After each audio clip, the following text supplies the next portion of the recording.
माहेरी मी चालली आहे खरी, पण कोणालाच माहीत नाही आहे मी माहेरी चालली आहे. फक्त माझ्या आईला माहीत आहे, बाकी कोणालाच माहीत नाही आहे. आणि आम्ही मुंबईमध्ये आलो होतो. अगदी 2-3 तासाची झोप घेतली. नंतर मांडवी एक्सप्रेसचं आमचं बुकिंग होतं. सो आम्ही तिथून निघालो आणि डायरेक्ट मी काकीच्या घरी गेले. आणि तिकडे तुम्ही बघू शकता, सगळ्यांसाठी सरप्राईज होतं. तुम्हाला कळूनच येईल, काकी मला खालीच भेटली, काकी आणि सिद्धी. झाला का अभ्यास?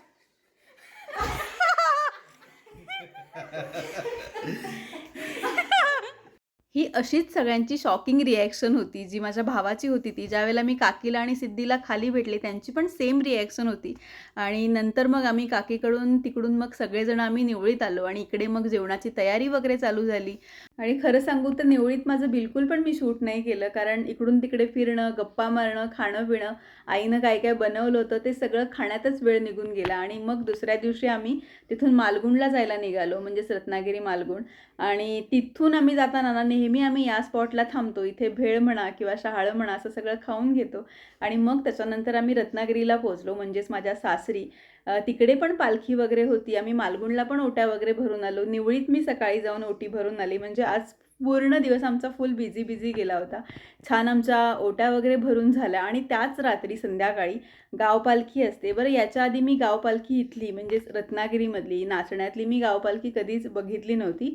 मी आमच्या इथले तिकडचा म्हणजेच निवळीचा छबेना वगैरे आमच्याकडे म्हणतात. म्हणजे जी पालखी निघते ती रात्रभर फिरायची आणि किंवा रात्रभर नाचवतात आणि दुसऱ्या दिवशी मग ती सानेवरती आणतात वगैरे. पण इथे गाव पालखी म्हणतात. इथे पण छान आम्ही मजा केली. पालखीसोबत छान फिरलो. त्यात ढोलांचा आवाज, ताशांचा आवाज, सगळं एकदम प्रसन्न वातावरण. छान वाटलं सगळं बघून. गाव पालखीची बघायची माझी ही पहिलीच वेळ होती. आणि अगदी रात्रीपर्यंत आम्ही 1-2 वाजेपर्यंत छान पालखीसोबत फिरलो, नमस्कार केला, छान प्रसाद वगैरे घेतला. आणि मग दुसऱ्या दिवशी सकाळी सकाळी नाही म्हणता येणार, म्हणजे 11-12च्या टाईममध्ये वगैरे पालखी इकडे आणतात सानेवरती. आणि मग तिकडे खूप वेळ पालखी नाचवतात. हीच आणि तेच चालू आहे सगळं. मी दाखवते. गावातली मुलं सगळी जमतात सकाळ सकाळ, पालखी तिकडून घेऊन येतात छान वाजत गाजत. अगदी प्रसन्न वातावरण असतं. म्हणतात ना, शिमग्याला गावी नेहमी जावं सगळ्यांनी. किंवा कोकणातला शिमगा जर कोणी बघितला नसेल ना, तर एकदा तरी नक्की बघावा. सगळ्यांसाठी वेगळा अनुभव असतो. आणि कोकणातल्या लोकांना तर ते एक स्वर्गसुख असतं. त्याच्यानंतर छान सगळ्यांनी पालखी वगैरे नाचवली. खूप वेळ पालखी नाचवतात. छोटे मोठे स्नॅक्स होतात, ते सगळ्यांना दिले. आणि नंतर मग छान पालखीची पूजा करून, पाय वगैरे धुवून, आरती करून मग आतमध्ये घेतली जाते पालखीला.